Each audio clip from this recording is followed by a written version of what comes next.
Hello friends, कैसे हैं आप सब। आज मैं आपके सामने एक नई कहानी लेकर आई हूँ जिसकी लेखिका मैं स्वयं सारिका राजकोटिया है और कहानी का शीर्षक है बहू तुम्हारा बहुत बहुत धन्यवाद। तो कहानी शुरू करते हैं। कहानी इस प्रकार से है। अनुराधा जी 55 वर्ष की महिला, 5 फुट 5 इंच का कद, बालों का जूड़ा बनाया हुआ, कॉटन की साड़ी पहनी हुई और आत्मविश्वास के साथ मंच की ओर अपनी बहू पूजा का हाथ थामे आ रही थी। आज अनुराधा जी लगभग 30 वर्ष बाद गायन प्रतियोगिता में हिस्सा लेने वाली थी। अनुराधा जी ने बहुत सुंदर प्रस्तुति दी। इतने सालों बाद भी आवाज में वही मधुरता थी। प्रतियोगिता में उन्होंने प्रथम स्थान प्राप्त किया।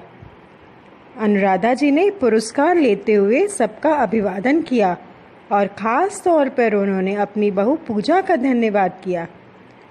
उनकी बहू ने ही उन्हें फिर से गायन के लिए प्रेरित किया था। संगीत विशारद होते हुए भी शादी के बाद घर परिवार बच्चों की देखभाल में गायन कहीं पीछे छूट गया था। प्रतियोगिता के बाद अनुराधा जी गाड़ी में बैठे बैठे अतीत में खो गई।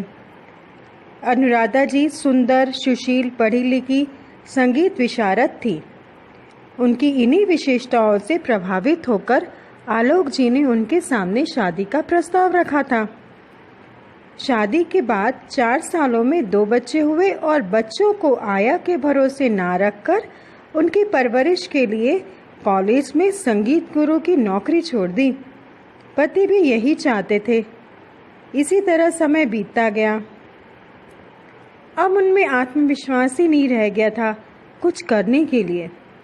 उनके दोनों बेटे बड़े लायक बन गए। बड़े बेटे की शादी पूजा से हुई। बातों बातों में पूजा को पता चला कि उनकी सास अनुराधा जी संगीत विशारद हैं और कॉलेज में प्रसिद्ध संगीत गुरु रह चुकी हैं। तब उसने अनुराधा जी के मन में संगीत के प्रति वही जुनून, आत्मविश्वास पैदा किया और उनकी खोई हुई पहचान वापस मिलाने में उनकी मदद की। दोस्तों, अगर हर घर में सास बहू एक दूसरे से ईर्ष्या द्वेष छोड़कर एक दूसरे का साथ दे तो महिलाएं हर क्षेत्र में प्रगति कर सकती हैं। फ्रेंड्स, अगर आपको मेरी कहानी पसंद आई हो तो प्लीज़ उसे लाइक ज़रूर कीजिए और मेरे चैनल को सब्सक्राइब ज़रूर कीजिए। धन्यवाद।